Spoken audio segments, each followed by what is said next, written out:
Mercredi, jour de réunion du Conseil des ministres. Ceux-ci s'y rendent dans leur nouveau véhicule de fonction.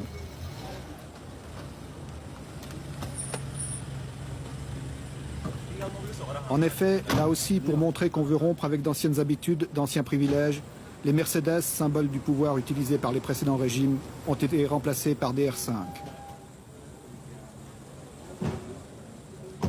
Il s'agit de frapper par des mesures spectaculaires.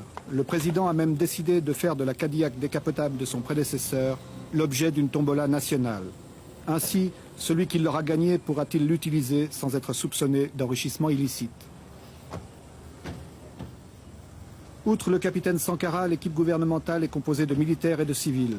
Tous doivent avoir un engagement total et en particulier multiplier les contacts dans le pays.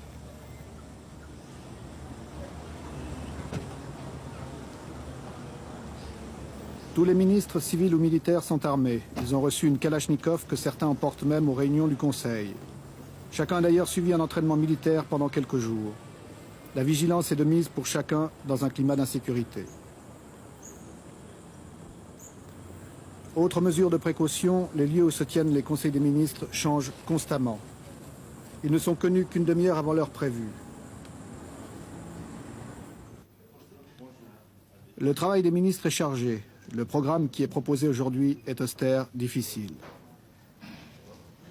Pour toute l'équipe gouvernementale, il va représenter un effort considérable. Là aussi, chacun doit avoir ses dossiers bien préparés, bien étudiés. Le capitaine veille à l'engagement de chacun de ses ministres.